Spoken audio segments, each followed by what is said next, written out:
The major reason, and still one of the major reasons why I do not believe in the one God, specifically the God of Islam, is the problem of hell. I simply think that the idea of creation, free will, afterlife, and hell is completely incoherent and inconsistent with our understanding of morality, and even with Islam's own understanding of morality, for example, or with God's understanding of morality, if you want to have it so.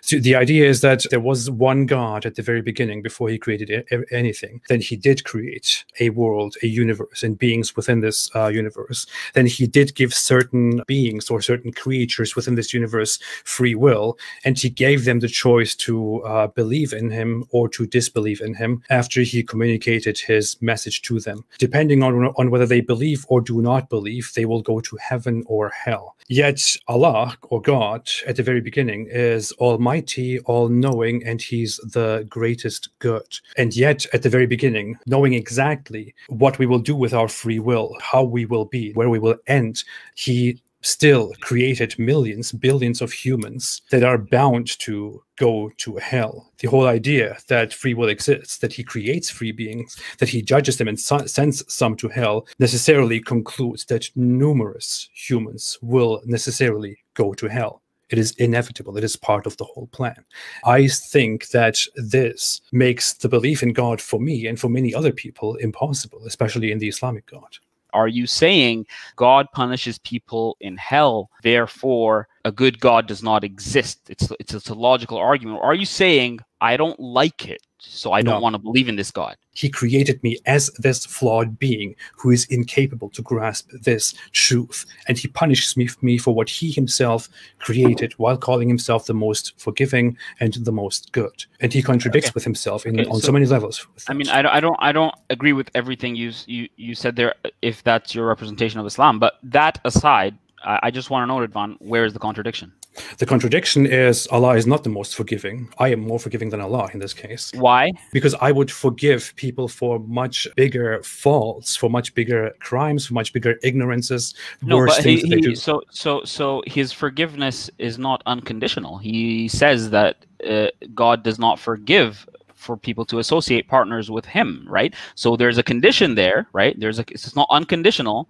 Aside from that, anything else he can forgive. Even if you want to say you're more forgiving, whether or not that's true, I just don't see, if you're trying to make a logical argument and say there is a contradiction, I don't see a contradiction. That is fallacious, because that's like me saying, hey, I'm not a thief, but sometimes I like to steal food when I'm hungry, but I'm still not a thief. No, it's not the same. It's not the same. It's saying God saying he is the most forgiving is contextualized within Islam, right? So forgiveness comes at certain conditions, right? And within that context, God is the most forgiving, because forgiving isn't all he is. He is also the most just. You can think it's evil. You can arbitrarily say that forgiveness comes with conditions, and Allah made those conditions clear, which is why when he does not forgive you for not believing in him, that is not a contradiction, because he made the condition very clear. You could say that. Well, it's not arbitrary. It's not arbitrary. I gave you the verse. I mean, there's a condition. It's there, so it's not arbitrary. He mentioned it. I'm not making an ad hoc, exception here. With regards to this concept of being the most forgiving, the idea that you can give a particular example where you think you would forgive where Allah doesn't make you more forgiving, because we can think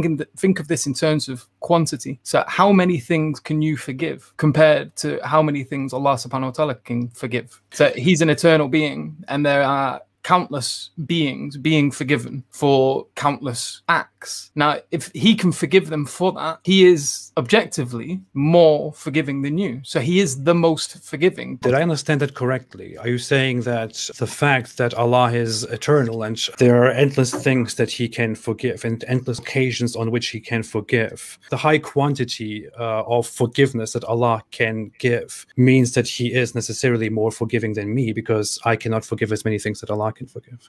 Yeah, that's what most forgiving is. Being the most forgiving means that you forgive. I mean, Ridvan. So what Yusuf is saying here, I mean, just even if you can disagree with that, but then you have to accept that if that is the understanding of most forgiving as presented in Islam, which is a possible explanation, then there's no direct inconsistency. How do you guys define most forgiving? How do you define most forgiving? Yusuf just gave a perfectly reasonable answer. Is most forgiving does most forgiving to you just mean somebody who forgives in the most cases, or who has the highest quantity of forgiveness? forgiveness. It's not unconditional. So the problem is here, Ridvan, is that you are looking at one attribute of God, right? So he is the most forgiving, but that's contextualized because he's also just, right? He has wrath. He punishes, right? So you can have multiple attributes that maybe on the face of it sound contradictory, but once you contextualize it and be a bit charitable towards the text, there is a coherent picture. So okay, let me ask you a question, Abdul. If I say to you, I am the most merciful, the most forgiving guy out there, but if you call me names, then I will come and shoot you. Yeah, it depends it's clear, but I'm also the most forgiving, the most merciful, the most kind, and the most just person out here. No, I wouldn't think you're based on this contextualized human experience we have. No, I do not think, because I know what we mean. How does that make the question? How does that change the? Because so right now you are saying that God being the most forgiving should rule out the possibility of him justly, according to the Islamic position, punish people in hell. That's not a contradiction. It might be something that you don't like, and I think it's not, right? So, but the contradiction is A and not A. Okay, exactly. I said it is incoherent and contradictory on many levels. It is incoherent because, for example, God is supposedly creating humans and putting them through a test, and then judging them based on the results of this test, and punishing them,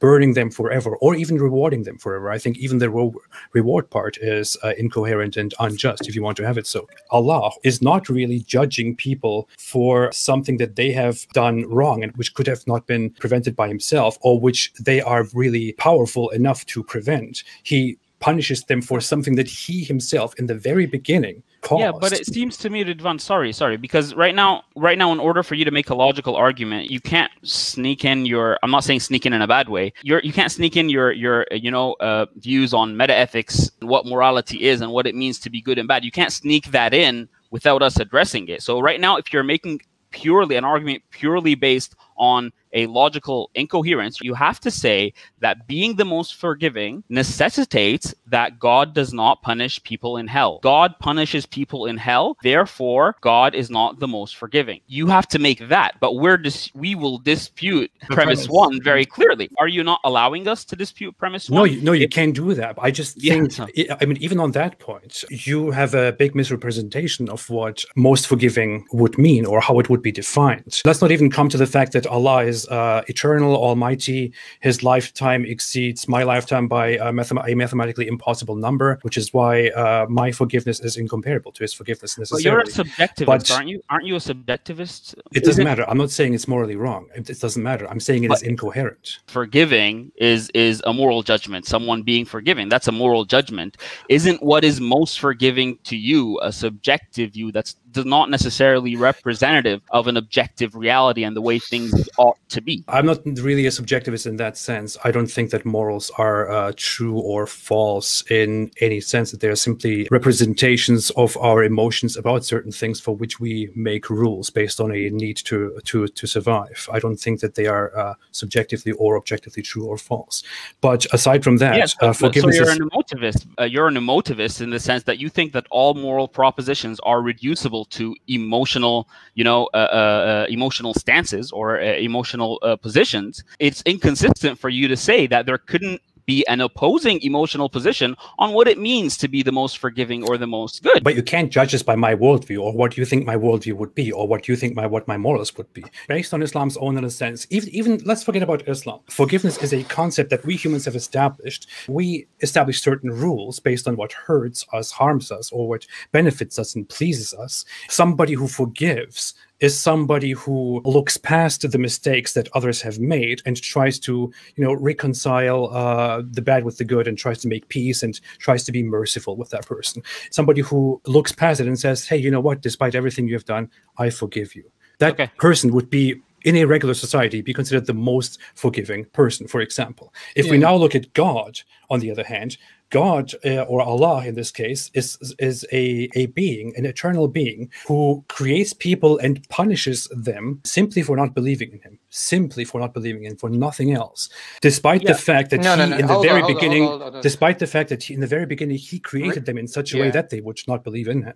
That is not most forgiving by any definition. Ridwan, there's one thing you need to understand. The general position within the Islamic theology on this issue is that no people are punished unless a messenger has been sent to them. So people are not just simply punished because they didn't believe. So we just got to be really careful in terms of that. If you're saying that the standards that the Quran places on this is a logical contradiction, then therefore that discounts Islam. That means that you have a burden of proof to demonstrate that the only possible way to read a particular verse that talks about forgiveness or whatever it is that you're trying to point out is one particular way which contradicts another particular way. Let's not make a mistake in defining who goes to hell in Islam according to the Islamic belief. Somebody who knows about the faith and who rejects it and doesn't believe in it goes to hell according to the Islamic belief.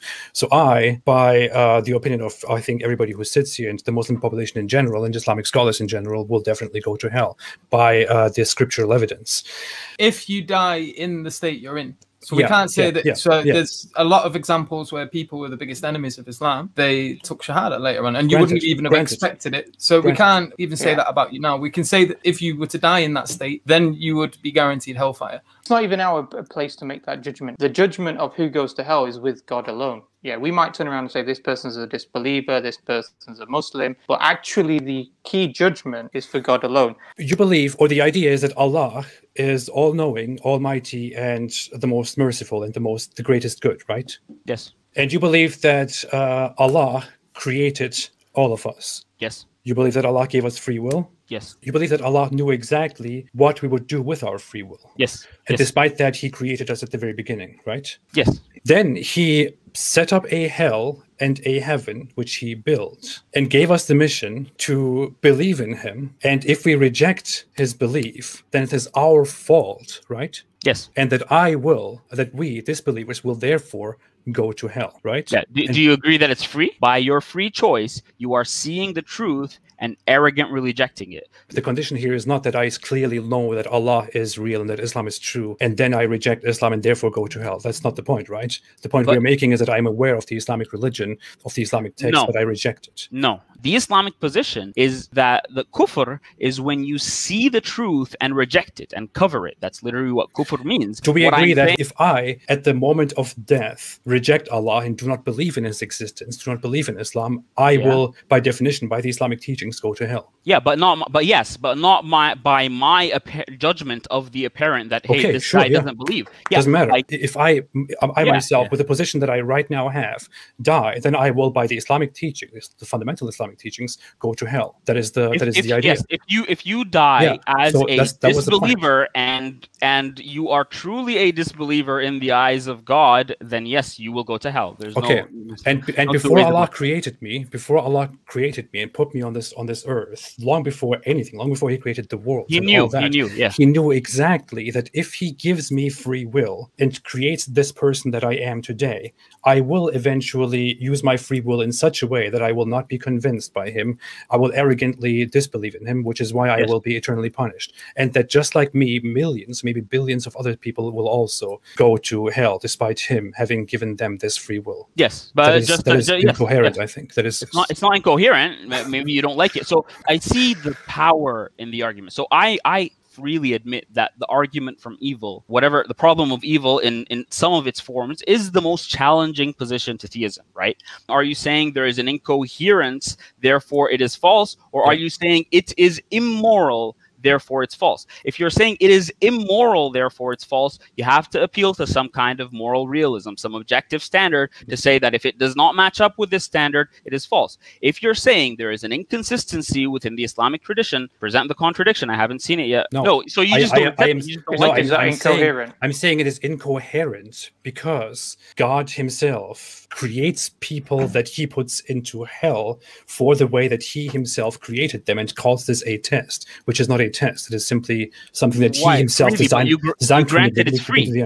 Even if we wanted to go into the details of what free actually means, we could go into. We have newly emerging ideas of how much people actually have free will, because we are very much neurologically, environmentally, and so on conditioned on how we act in life, which will also decide.